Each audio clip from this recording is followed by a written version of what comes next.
Welcome back to MMA Math with Mike. So today I want to bring up a video that I was just listening to a few minutes ago. I was unaware at the time, but I guess this video was done by a YouTube MMA guy. From what I can gather, he is actually the guy that started the petition to strip Jon Jones of the heavyweight belt.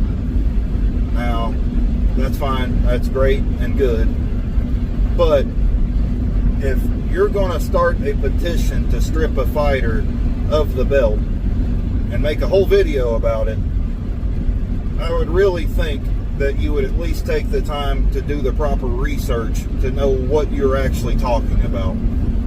So the first thing that I'm going to bring up is this guy says that Jon Jones ducked Francis Ngannou until Ngannou retired. He always said that DC would be too much for him at heavyweight. He waited for Ngannou to retire. When the hell did Francis retire? Dude, he fights for the PFL. He left over a contract dispute with the UFC.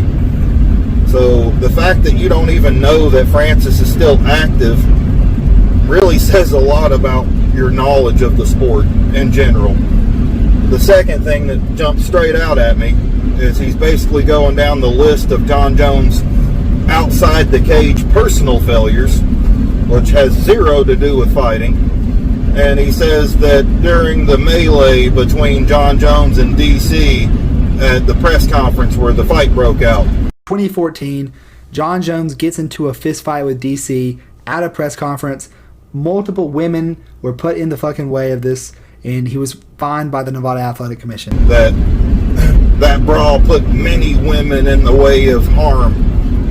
What are you talking about, dude? What women were even on the stage when that fight broke out?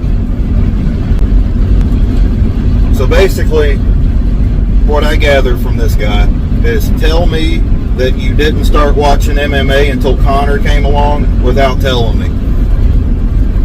It's insane that you can make all these videos bashing a guy and talking about how he needs to be stripped of a world title when you don't even know the facts.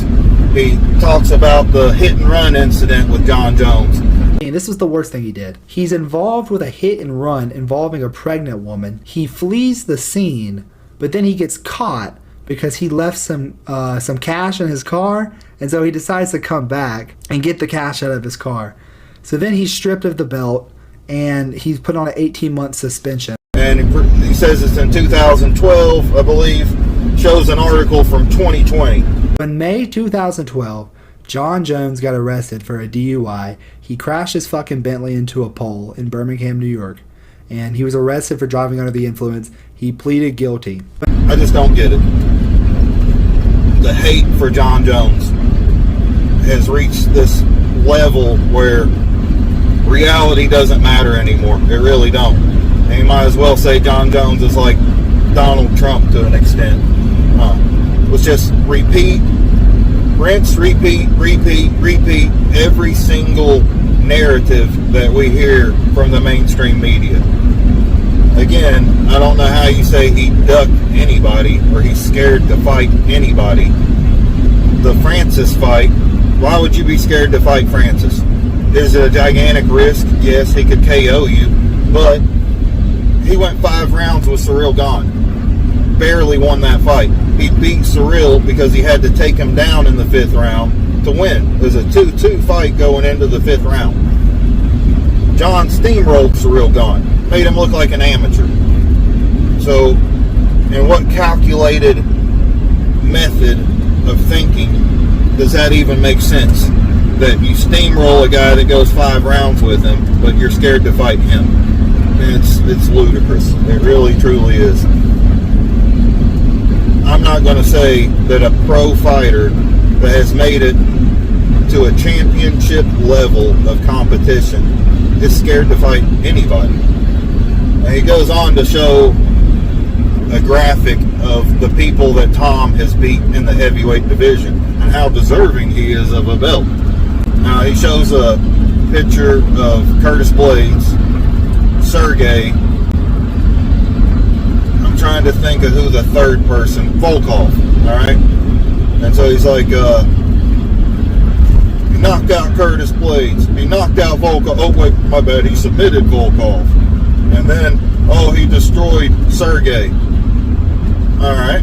After fight, the guy who knocked out Curtis Blades, the guy who knocked out Volkov, or submitted Volkov, the guy who knocked out Sergey Pavlovich, the guy that knocked out every single fucking heavyweight in the roster, doesn't deserve to fight the guy who lost to Dominic Reyes.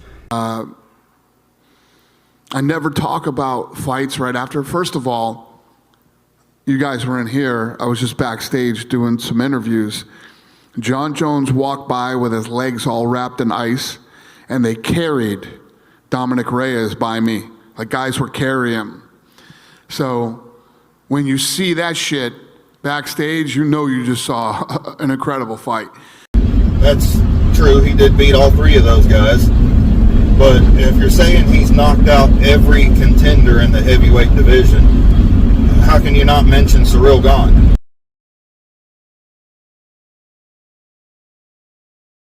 Tom hasn't fought him.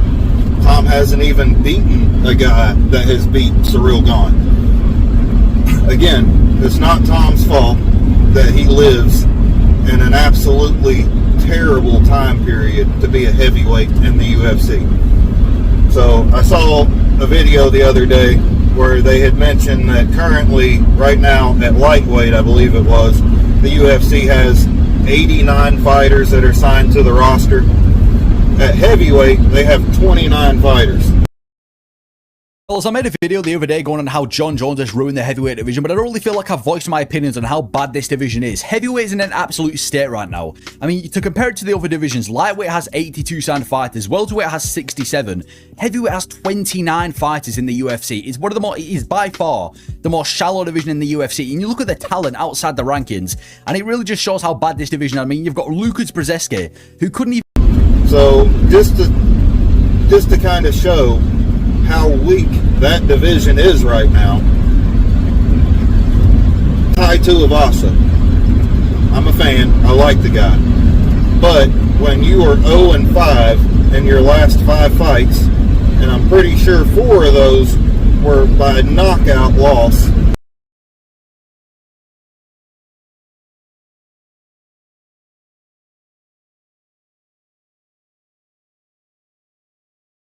and you're still the number 10 ranked fighter in the UFC?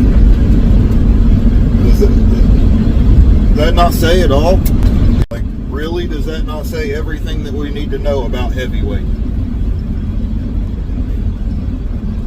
Tom can only beat the guys that are put in front of him. I understand that. But to say that John Jones is scared of a guy who's never even competed with another guy who has beat any of the elite heavyweight fighters over the last decade, it's just absolutely, it's dumb. I mean, that's really what it comes down to.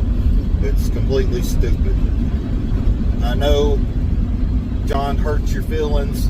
You don't like that he does this or he does that. Get over it, man. He beat guys that were in their 30s when he was in his 20s. Okay? So you're telling me that the youngest UFC champion in the history of the sport beat guys that were older than him. Damn, what a shocker. What an absolute shocker. If anything, I feel like that only boosts John Jones' reputation when you're saying that at such a young age he was able to beat guys that had much more experience than him. And you're not talking about, oh, John Jones beat all of these nobodies. I mean, hell, John has at least 8 UFC champions on his resume that I can think of straight off the top of my head without even having to look at Wikipedia or his record. Tom has 1 heavyweight champion on his resume. So as much as we want to talk about, oh, Stipe was 42 and John beat him, who's the one champion that Aspinall beat? Andre Arlovski.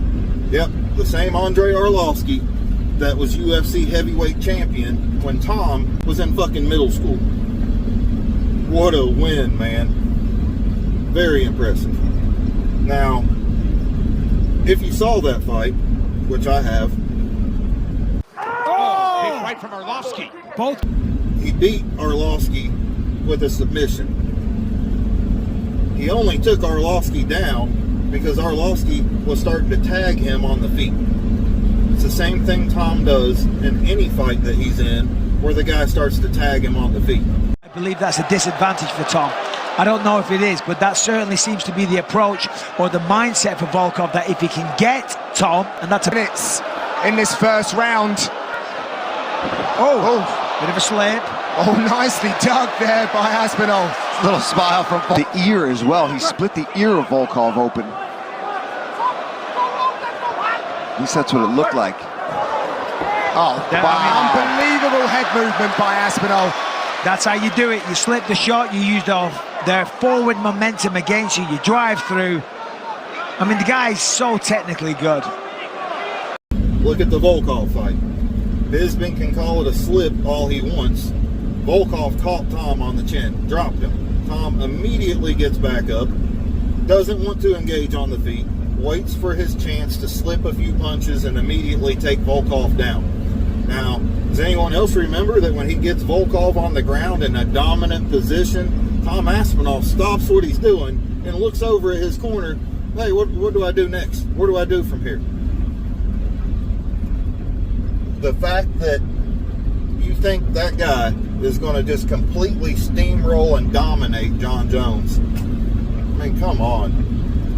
I hate to sound like a damn broken record and keep talking about this same stuff over and over, but as much as we hate Jon, or as much as we love Tom, or whatever your stance is on the fighters as people, we still have to accept and realize that we live in reality.